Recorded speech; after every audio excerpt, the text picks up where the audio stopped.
your tablet into a teaching tool rather than a babysitter. It's easy to do and can be incredibly fun. Dr. Connie Hebert, she joins us this morning to share ways. Now we have, of course, in front of us a tablet. All right, awesome. Now, this is something that people tend to give their kids a phone and say, all right, let it occupy you for however long so that I can get something done. Okay, so just a reminder that the Teachable Minute is not something that you plan ahead of time. It's a golden opportunity to show, ask, or teach kids something. So it just comes along. So when you're with your 2.5-year-old, if you've got this, the keypad here, you might say to her, show me an H.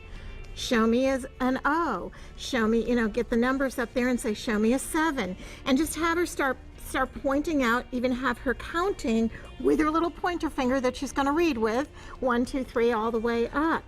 For kids that are already in early elementary school, you might want to have them show you a capital H versus a lowercase h. That's something that in school we want kids to be able to identify. Show me your name all in lowercase letters with just the first letter as the capital. So there's lots of things you can do. For upper elementary kids who have spelling words, have them actually type out on the keypad their spelling words. And that's sort of fun, but you're doing it together. You're catching the Teachable Minute with the device. Right, so that's an easy way to have fun with your kids, teach them something and engage them instead of just saying, let this occupy you. And that's, like you said, something that if it's spur of the moment, let's learn something right now. Yeah, the same with your phone. So if you're in a doctor's office and you're with your phone and you've got that keypad, a great way to just plug in those. Even having your little one show you A to Z by pointing, because those are all over the place. So they really have to know A, B, C, D, E, all the way up. So you can sing the song, but it might take a little longer. Yeah. I don't even know. It would take me a while. So it is tricky. So and you can spell out the words like you said if it's a spelling word. So that's one way that the keypad can really be educational. Right. Also, you suggest using certain apps that are free that can also be educational as well. So let's say that you download in your Play Store on your tablet the game of chess. Now, the chess is a great problem-solving game. And with little ones, you can obviously teach them the names of the chess pieces. With older kids, you want to put out a scenario and say, now, if I move here, what do you think will happen? And have the child actually move there. The beauty of having it on an app as opposed to a regular game is that they can undo the move.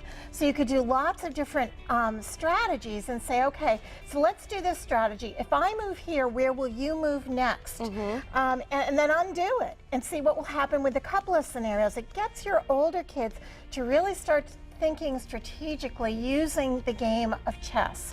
And there's beginner, average, and advanced on those apps. So yeah, there's a lot of ways that we say, gosh, these things are getting in the way of communication, but you can use them as a teaching tool and really use them to engage your kids. Also, I think also adults can learn from this too, is phone courtesy.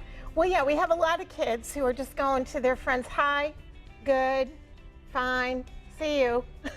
And there's like no phone courtesy there. They're not born with that courtesy. So it's nice to role play with your kids and say, okay, let's practice. So when someone calls, you say, hi, how are you? Good, I'm fine, how are you? And then when they're closing the conversation, yeah, it was great talking with you, I'll see you tomorrow. As opposed to this sort of good, no, yeah, bye. Yes, and those will come in handy if they ever have an interview or a reference call someone, and it's just about etiquette and presenting yourself in a good way, and that's one way that you can play whether your kids are 2.5 or 12. Absolutely. Catch that Teachable Minute, but teaching the phone courtesy. That's what it's all about. That is. Thanks so much, Thanks Connie. for Nice to having have me. you here. Always nice to have you.